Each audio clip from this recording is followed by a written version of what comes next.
Olá, caros estudantes! Bem-vindos a mais uma disciplina de seu curso. Eu, em parceria com a professora Rosimar Bizelo Miller, traremos a vocês o estudo da disciplina Fundamentos da Educação Ambiental. Olá, acadêmicos! É uma satisfação muito grande fazer parte desse processo de aprendizagem. Nesta videoaula e no caderno de estudos, abordaremos conteúdos de suma importância para o estudo sobre fundamentos e o surgimento da educação ambiental. A disciplina está pautada em 4 capítulos. Primeiro capítulo, Fundamentos da Ecologia. Segundo capítulo, Evolução Socioambiental e Desenvolvimento Econômico. Terceiro capítulo, A Crise Ambiental. E o quarto capítulo, Histórico da Educação Ambiental. Então, vamos a eles.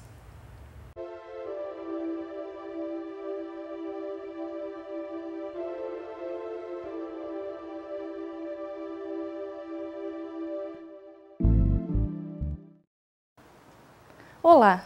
No primeiro capítulo da disciplina de Fundamentos da Educação Ambiental, você terá a oportunidade de relembrar e ou conhecer os conceitos básicos da ecologia, para ao longo do estudo avaliar a importância de perceber o alto grau de interdependência que existe entre os diversos componentes da biosfera e, dessa forma, valorizar o papel da educação ambiental para a manutenção de um ambiente de suporte para os recursos naturais e, consequentemente, para nós.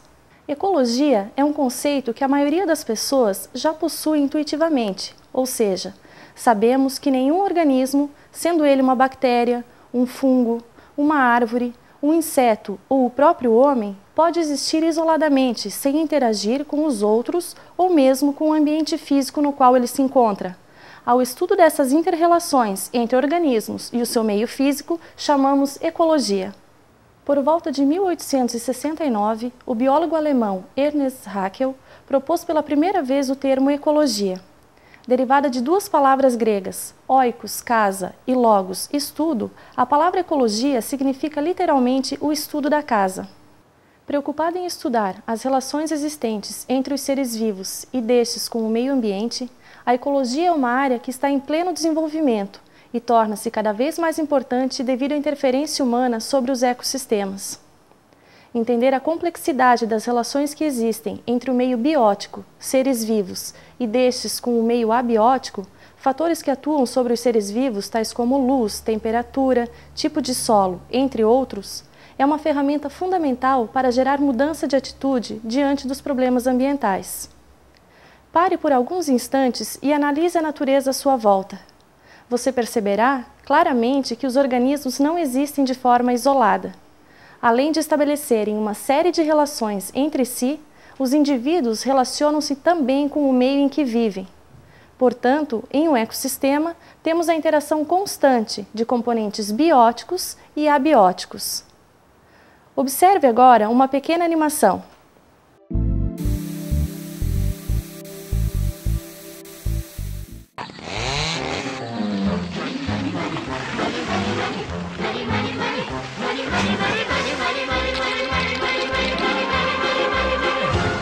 Any coal in the stove and you freeze in the winter and you curse to the wind at your fate when you haven't any shoes on your feet and your clothes in the sticker and you look 30 pounds overweight and you go to get a word of advice from the fat little pastor. He will tell you to love evermore, but your hand don't you rat at the window.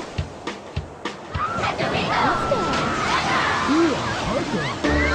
See how the lights out the door. For money makes the world, the world, the world.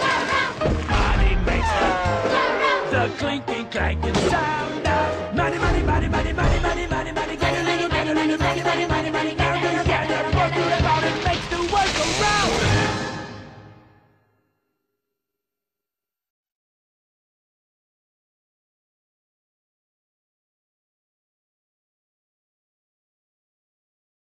A partir desta animação, podemos refletir sobre a interferência humana no meio ambiente.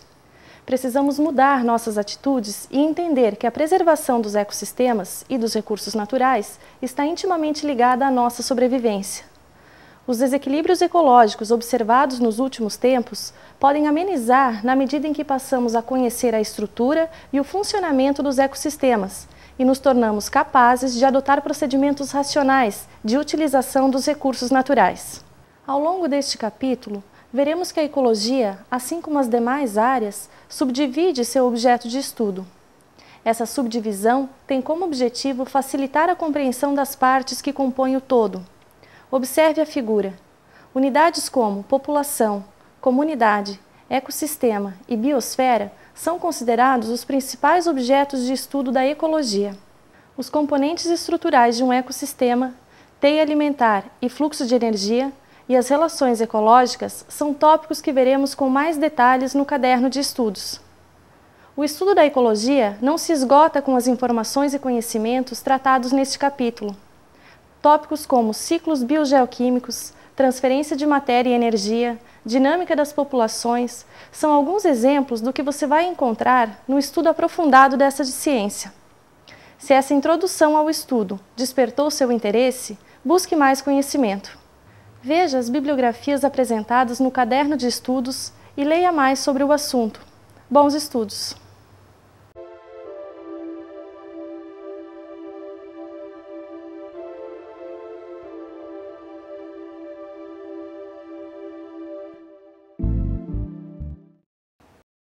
Olá!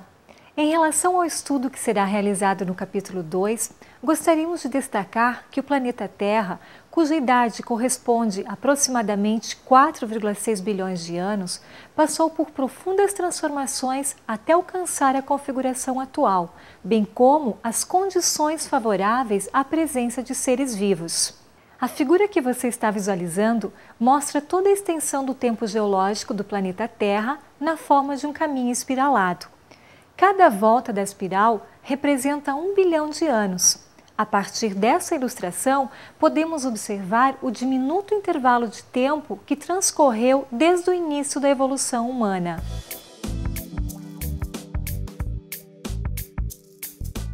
Para você melhor compreender, utilizaremos um exemplo descrito na obra de Paula Brigger, retirado de um panfleto do grupo Greenpeace de junho de 1990, com o qual, se compactarmos os 4,6 bilhões de anos correspondentes à idade da Terra em 46 anos e fizermos uma comparação com a presença do Homo sapiens no nosso planeta, verificaremos que até os primeiros 7 anos não temos nenhuma informação sobre a Terra. Os dinossauros só teriam aparecido após 45 anos. Os mamíferos só teriam surgido há 8 meses. Em meados da última semana desses 46 anos, aparecem os primatas. O homem moderno só teria aparecido nas últimas 4 horas desse tempo. No decorrer da última hora, o homem descobriu a agricultura. A Revolução Industrial só teria começado no último minuto. Essa comparação chama a atenção para a sociedade industrial no que tange às transformações e ou consequências geradas ao meio ambiente num curto intervalo de tempo. Para ampliarmos a nossa discussão, segundo a Paula Brigger, parece que não apenas a sociedade industrial ocasionou desastres ecológicos, como a extinção de espécies e alterações prejudiciais aos ciclos naturais. Estudos realizados por antropólogos da vertente ecológico-cultural demonstram que outras sociedades podem ter gerado desequilíbrios ambientais. Um exemplo que pode ser descrito, de acordo com Paula Brugger, são os moás, uma espécie de ave gigante que pertencia ao grupo dos ratitas. Pareciam ter sido extintas, em sua maioria, em virtude da caça predatória e também do desmatamento de florestas para o desenvolvimento da agricultura ocasionada e ou provocada pelos maoris, povo que chegou na Nova Zelândia, terra natal dos moás, cerca de 1000 anos. Assim, a influência antrópica parece ter sido decisiva para a extinção dessa espécie. Os maias, por exemplo, desenvolveram uma sociedade hierarquicamente organizada em um ambiente frágil e susceptível à degradação, no caso, a floresta tropical. Ao que parece, o colapso da civilização maia, segundo Paula Brigger, não foi homogêneo, ou seja, os centros maias das regiões consideradas mais secas e das regiões costeiras não foram intensamente atingidos pelo despovoamento quanto os das florestas. Ainda de acordo com a mesma autora, nas florestas, o colapso de muitos centros maias pode estar atrelado à instabilidade demográfica, estresse nutricional e doenças, monocultura e degradação do sistema agrícola e a relativa ausência de estruturas de extração de recursos em termos macro-regionais. Assim, podemos dizer que os seres humanos geraram impactos significativos na natureza, principalmente quando deixaram de ser nômades e se tornaram sedentários. É importante destacar que a partir do momento que os grupos humanos evoluíram em suas formas de produção, ocorreu também uma mudança na relação da sociedade com a natureza. No entanto, à medida que o ser humano foi tomado por uma consciência individual, afasta-se da natureza. Assim, não percebe mais as relações de equilíbrio da mesma. Resultado disso são os desequilíbrios ambientais. O ser humano passa a ter uma postura antropocêntrica. Essa postura, diante da natureza, provoca um sentimento de dominação. Este, por sua vez, faz parte do modelo da sociedade moderna, que apresenta o crescimento econômico baseado na extração ilimitada de recursos naturais, na acumulação de capitais, na produção de bens de consumo, desconsiderando o meio ambiente. Vivemos numa sociedade extremamente consumista e, como tal, geramos sérios problemas ambientais. Um deles é a produção de lixo. Para você ter uma ideia, no Brasil são produzidas cerca de 230 mil toneladas de lixo por dia. Convidamos você a refletir sobre o nosso papel na sociedade, nossas atitudes e valores perante as questões ambientais. Bons estudos!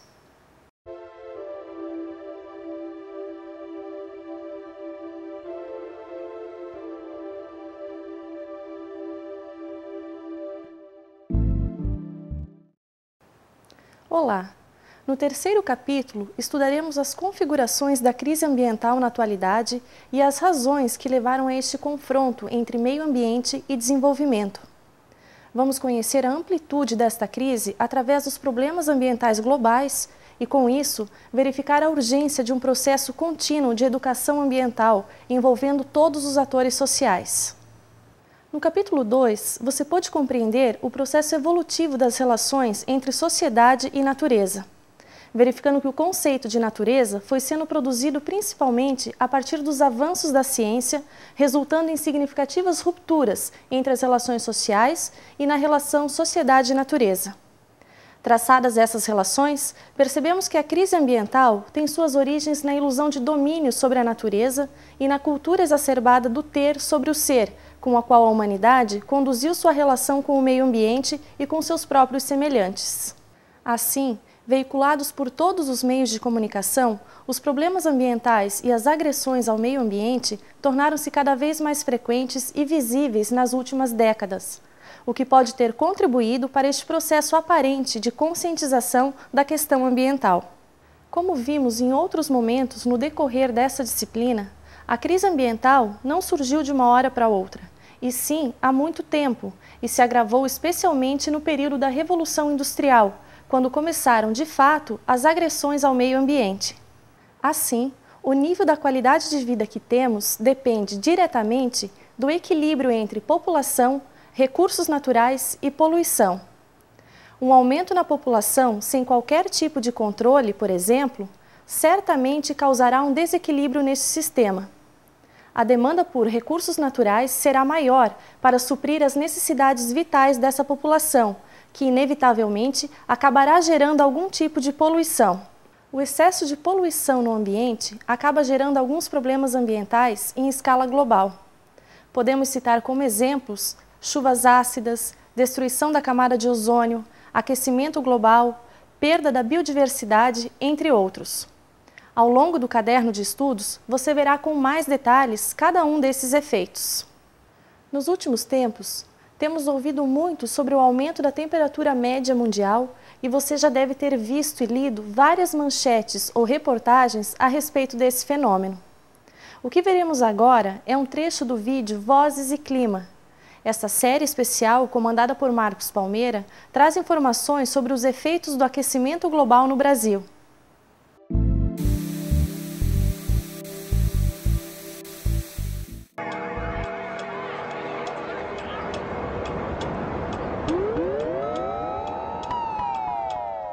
Essa série vem mostrando ao longo de algumas semanas as consequências diretas do aquecimento global nas cidades, na agricultura, na geração de energia.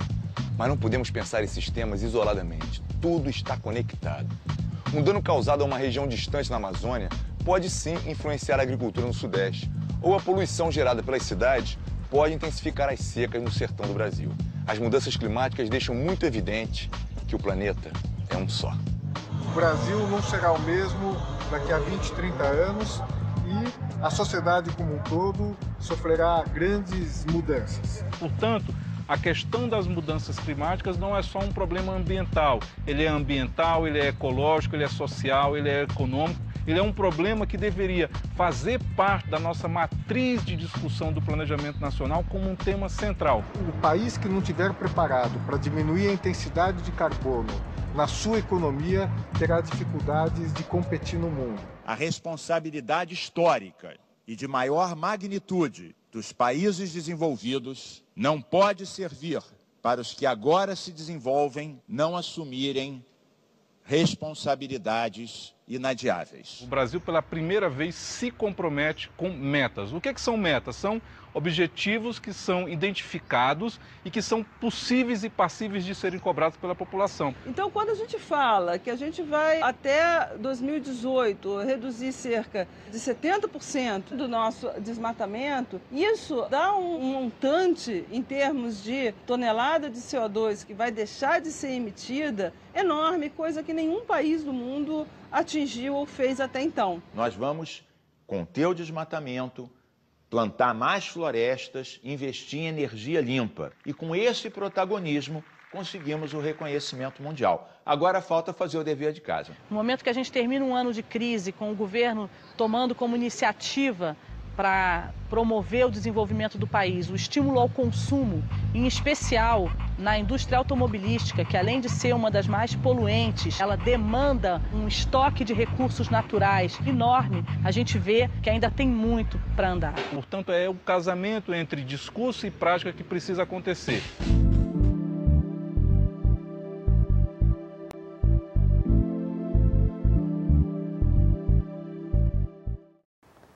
Como seres integrantes do meio ambiente que somos, temos o dever de utilizar todo o avanço tecnológico e científico que conquistamos ao longo das gerações e aproveitar esta era da informação globalizada em que vivemos para criar formas efetivas de promover um meio ambiente equilibrado.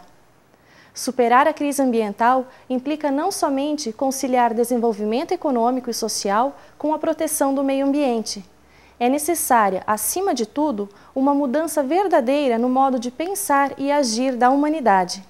Essa emergência da conscientização ecológica, em que sociedade e natureza não sejam mais vistas como dissociáveis, e sim como parte intrinsecamente relacionadas do todo e da responsabilidade de cada indivíduo perante o coletivo, são condições importantes a serem alcançadas através da educação ambiental. Dada a complexidade dos problemas socioambientais, a educação ambiental se apresenta como um grande desafio, o que implica utilizar novas estratégias de ação e novos padrões de conduta baseados em uma nova relação ética, com enfoque ambiental. Veja as bibliografias trazidas no caderno de estudos e leia mais sobre o assunto. Um abraço e bons estudos!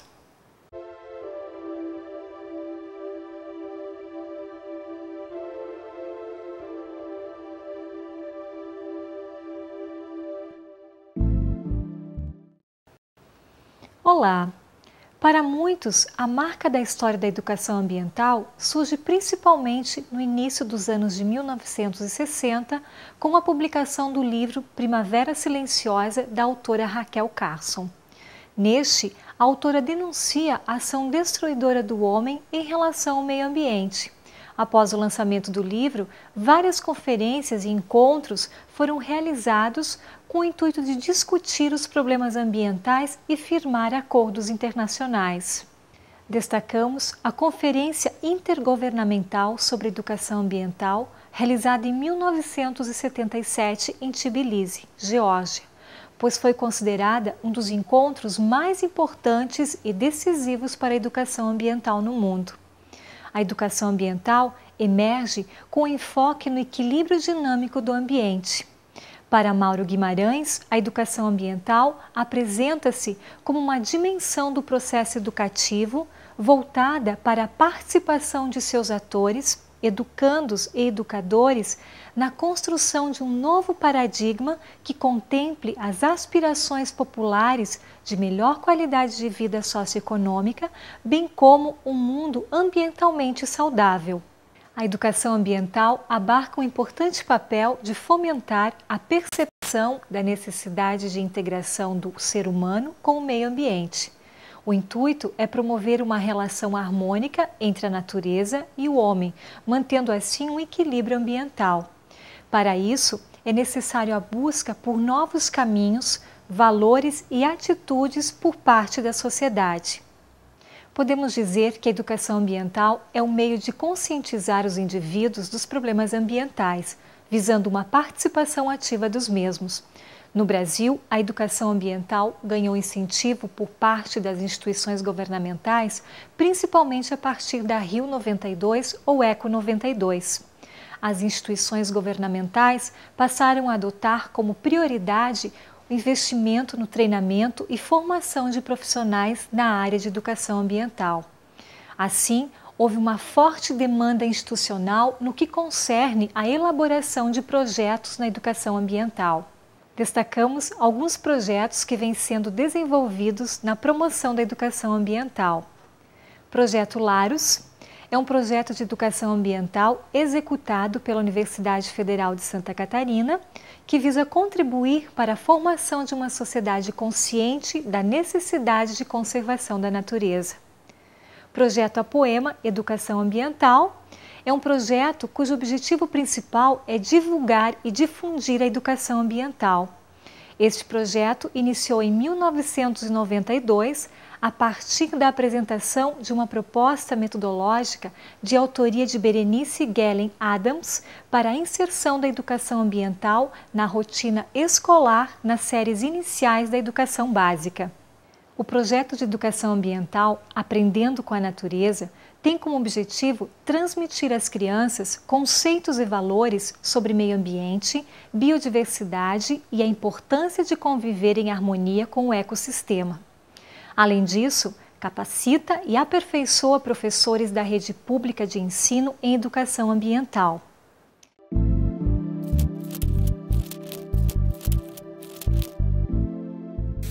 Então, para nós, a educação ambiental, ela trata de construir uma outra realidade, um outro ideário contra-hegemônico, né? E o que seria a nossa referência de hegemonia, digamos assim, né, do que é dominante? Seria a ideologia da sociedade industrial. Então, quando a gente pensa nisso, faz sentido, porque se hoje a gente tem uma crise ambiental, né, provocada por uma forma de lidar com a natureza que é predatória, enfim, causou todos os danos, tem causado todos os danos que a gente tem visto. Então, eu acho que a educação ambiental ela deve, então, construir um ideário contra-hegemônico, tendo como referência dessa hegemonia a ideologia da sociedade industrial.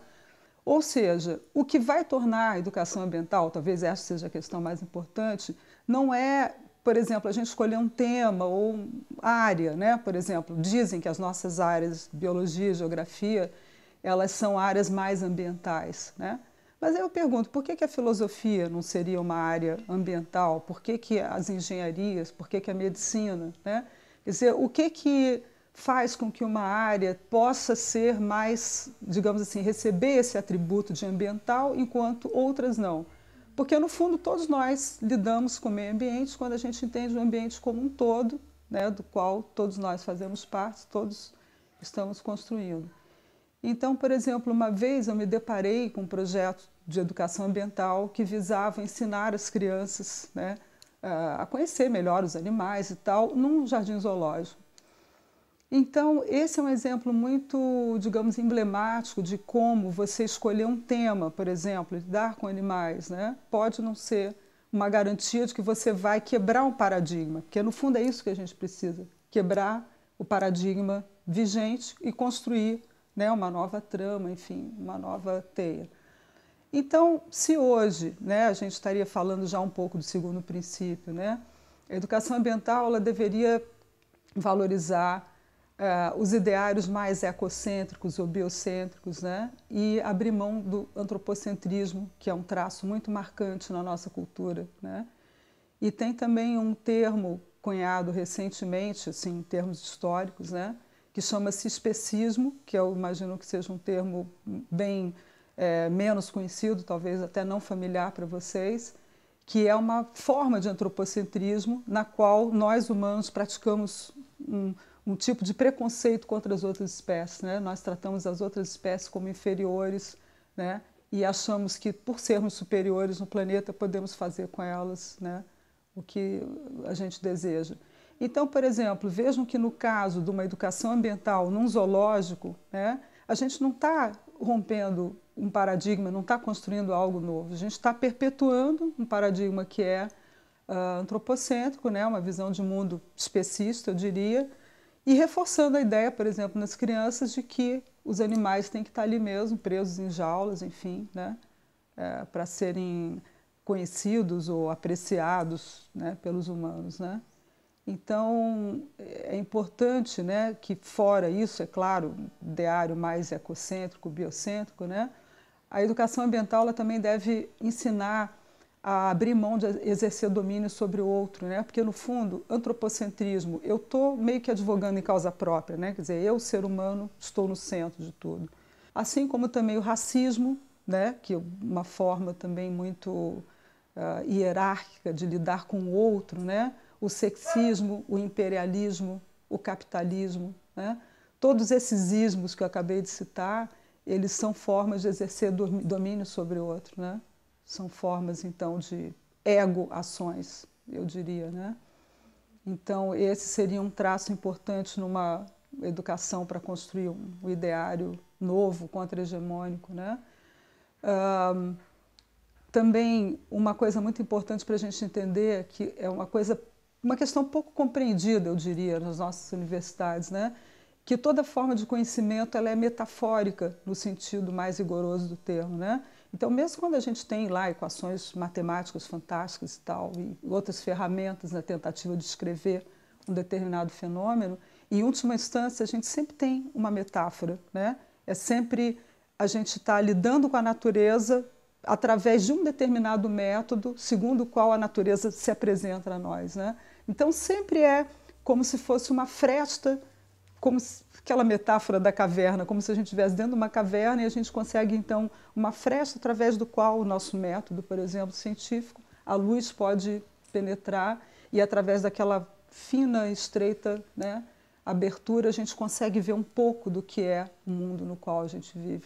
Então, é importante a gente entender isso, né? Todo conhecimento, por mais seguro que ele possa nos parecer, e mais até encantador, puxa, a sensação de estar descrevendo objetivamente, né, a natureza, ele é sempre metafórico. Isso nos dá um sentido até de humildade, né? Bom, a questão da interdisciplinaridade é meio óbvia, né? Até eu diria que o ideário da educação ambiental, dessa nova racionalidade, né, contra-hegemônica, teria que necessariamente ser transdisciplinar, ou pelo menos interdisciplinar. Por quê? Porque também seria uma forma de transcender o que está dominante hoje, que é um conjunto de conhecimentos que foi primou pela fragmentação, né? Então, temos aí diversas áreas do conhecimento, né? A Universidade Federal tem 10 ou 11 centros, cada um deles com a sua pequena visão, por exemplo, sobre a questão ambiental, né? Então, as formas de construção que ultrapassem essas gavetas estanques, né? Seria fundamental. Valorização de racionalidades de outros povos e outros conhecimentos, né? Fantástico também, essencial. A gente também reconhecer o limite da nossa visão de mundo, da nossa racionalidade, que é essencialmente instrumental, né? Isso seria uma das questões também que estaria na base, né? Não é negar o que a gente conseguiu através da técnica com a nossa forma de conhecer o mundo, mas perceber, ter a exata dimensão de que ela é apenas uma forma de conhecer, não é a única e não é talvez a perfeita, digamos assim, né? Pesquise sobre outros projetos ligados à promoção da educação ambiental. Verifique na sua região e/ou cidade a existência de projetos de educação ambiental e, quem sabe, você possa fazer parte de um deles. É importante ressaltar que cada vez mais os programas educativos e as políticas ambientais associados à conscientização da crise ambiental necessitam de novos enfoques integradores que ultrapassam o conhecimento científico, necessitam da tomada de decisão imediata e eficaz, necessitam de mudanças de atitudes por parte da sociedade em geral. Podemos dizer que, atualmente, o desafio é formular uma educação ambiental que seja crítica e inovadora nos dois níveis, formal e não formal. Assim, a educação ambiental deve ser, acima de tudo, um ato político voltado para a transformação social. O seu enfoque precisa buscar uma perspectiva holística de ação que relacione o homem e a natureza, considerando que os recursos naturais são limitados e que o principal responsável pela sua degradação é o homem. E para você, o que é educação ambiental? Qual o papel da educação ambiental? Precisamos fazer esta reflexão para que seja possível consolidarmos uma prática educativa que contemple novos valores em relação à forma como pensamos, sentimos e agimos. Assim, a cidadania, o respeito, a inclusão, a convivência harmônica e o cuidado com o meio onde vivemos tornam-se uma constante na prática educativa e, consequentemente, em nossas ações. Aprimore seu conhecimento acessando as bibliografias trazidas no caderno de estudos, os sites e filmes indicados e leia mais sobre os assuntos tratados nesse caderno. Vamos fazer a nossa parte. Lembre-se, educar para a cidadania ambiental é educar para a vida. Bom estudo para vocês!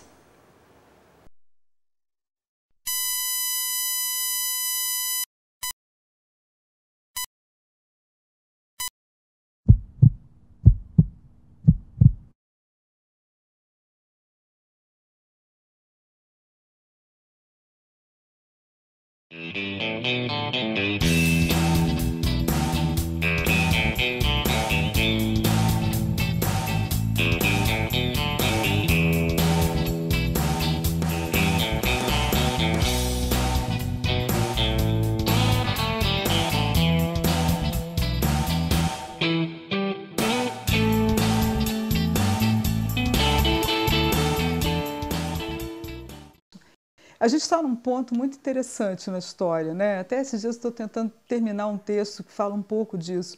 Eu tenho um pouco a impressão de que a gente está chegando numa espécie de zênite, assim, um ponto máximo onde parece que tem forças querendo explodir para construir o novo, até parafraseando um pouco também dessa vez o Milton Santos, que é um autor assim, que eu acho fantástico, excelente, né? Então tem esse lado, e eu vejo muitas pessoas acordando, despertando, né? Então, para a questão dos animais, para questões ambientais, sejam de grande magnitude ou mesmo pontuais. Então a gente vê muita coisa boa acontecendo. Por outro lado, o ritmo de devastação, ele é muito grande. Então fica mesmo essa pergunta, eu não saberia te responder, sabe? Quem vai ganhar? Quem vai ganhar? O bem ou o mal? Assim, colocando de uma forma até como se fosse uma conversa com criança, né? Os do bem, os do mal, né? Porque a gente vê muita coisa boa acontecendo, campanhas, conscientização, etc. Mas, por outro lado, o ritmo é avassalador, né? É interessante que mesmo na época do doutorado eu li um texto que falava sobre computadores, né? bom, vários falavam sobre a técnica em geral. A técnica é uma questão muito importante na nossa cultura, né?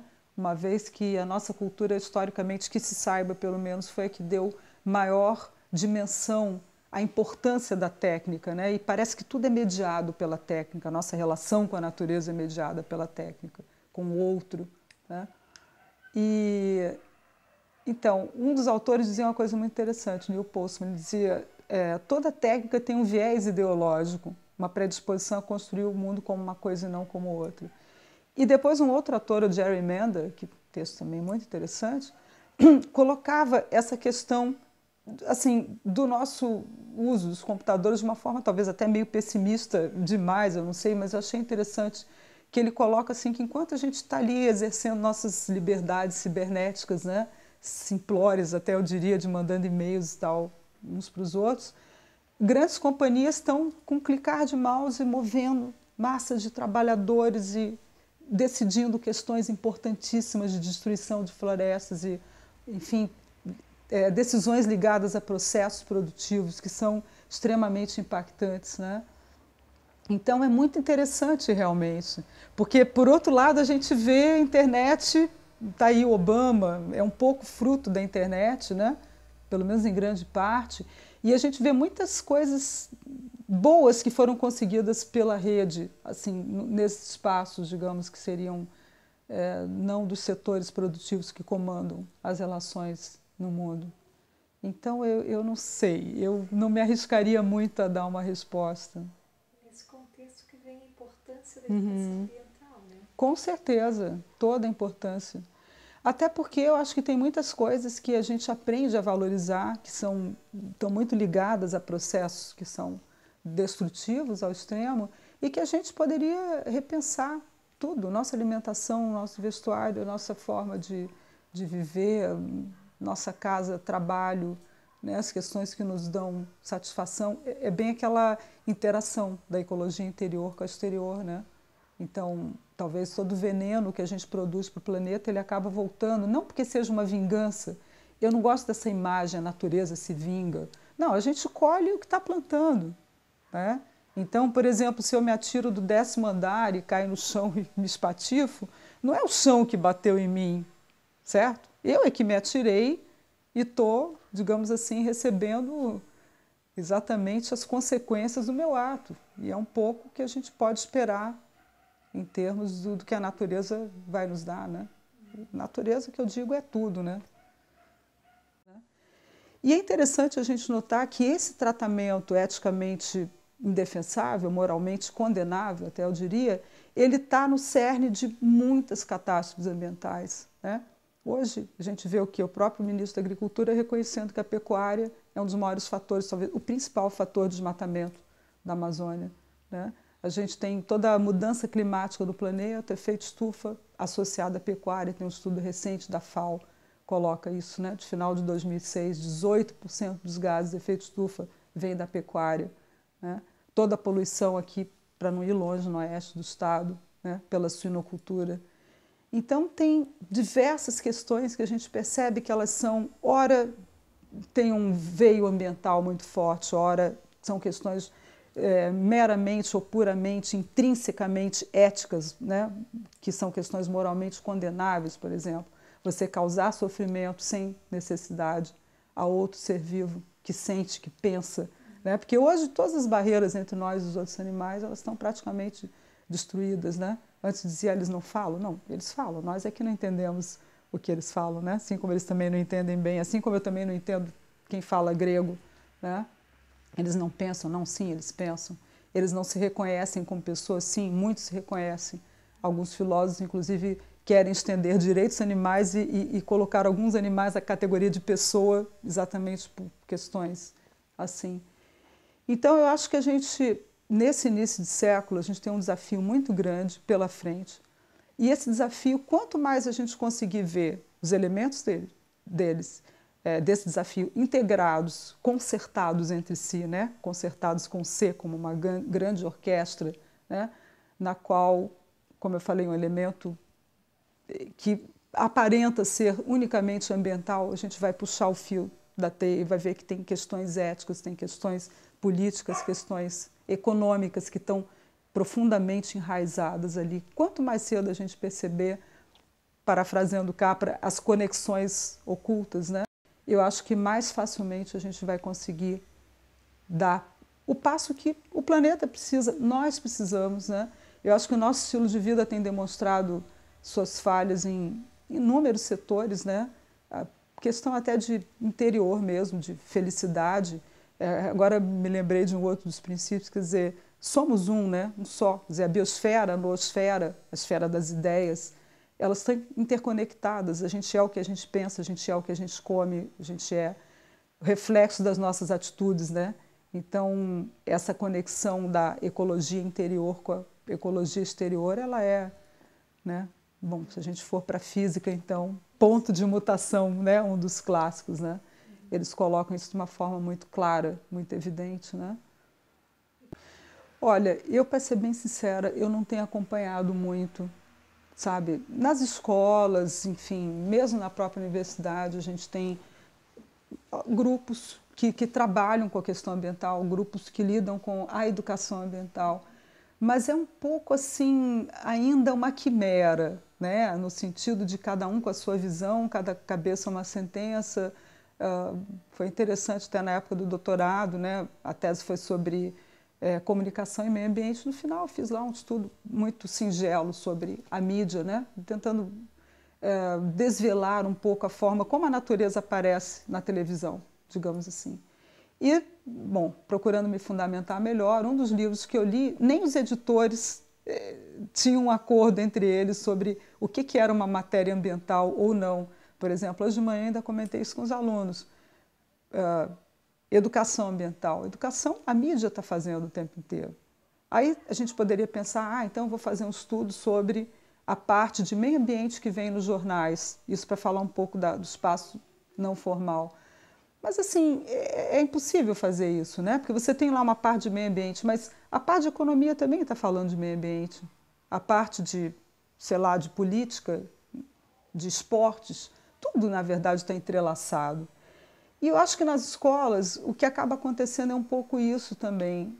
Como, às vezes, a televisão faz, tem lá um spot publicitário excelente, muito bem feito para combater as drogas, por exemplo, ou para, como agora tem um veiculado, para a gente aprender a lidar melhor com os plásticos e tal. Mas o que dizer de todo o conteúdo contrário, digamos assim, que reforça a racionalidade que ainda é dominante, que é contra a natureza que está passando o tempo inteiro?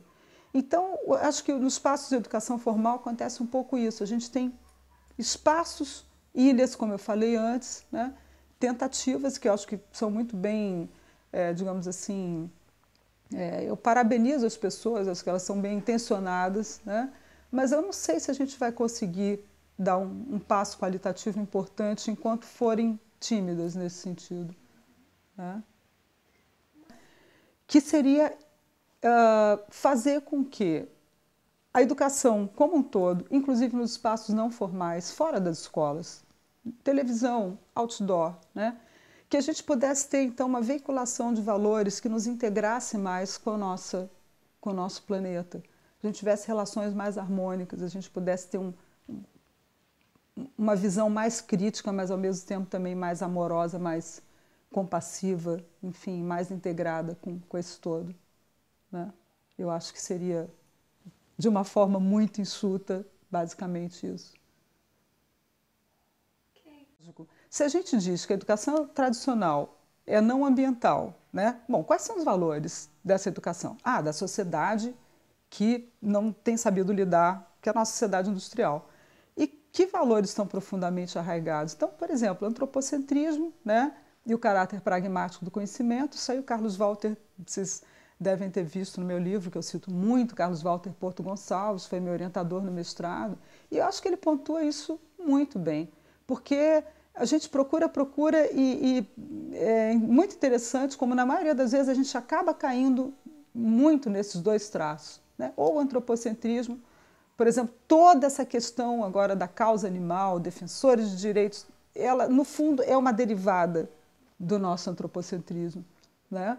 E toda a destruição que a gente tem de forma mais sistemática, processos produtivos, ela tem muito a ver com esse caráter pragmático do conhecimento. Então, por exemplo, para mim são dois pontos que eles estão na base do que a gente tem que rever, né? O antropocentrismo e esse caráter pragmático, né? Tudo tem que tem que servir como meio para outra coisa. Tudo é um recurso, né? Recursos naturais, recursos humanos, né? Até comento no livro, nós, né, dentro dessa lógica, viramos recursos também, só que humanos, mas não sei quanto isso nos ajuda, né? Quer dizer, na verdade também temos essa cobrança de uma produtividade, né? Mas, e aí é que cabe sempre a pergunta, para quê e para quem, né? Nada contra produtividade é ótimo, né? Mas é como a competitividade também, que hoje é uma palavra de ordem, né? Fluidez, competitividade no mundo que a gente vive, mas também competir para quê, né? Então, Milton Santos também, né? Ele diz que a competitividade sem ética, ela é um outro nome para a guerra, ele coloca dessa forma. E eu concordo plenamente com ele, né? Não pode ser um fim em si, né? Quer dizer, eu vou competir mais do que você, melhor, mais e melhor, para chegar aonde, a que preço, né? Gerando que externalidades para o meio, né? Passando por cima de seres sencientes que deveriam ser meus companheiros de jornada. Enfim, tem uma série de perguntas, né?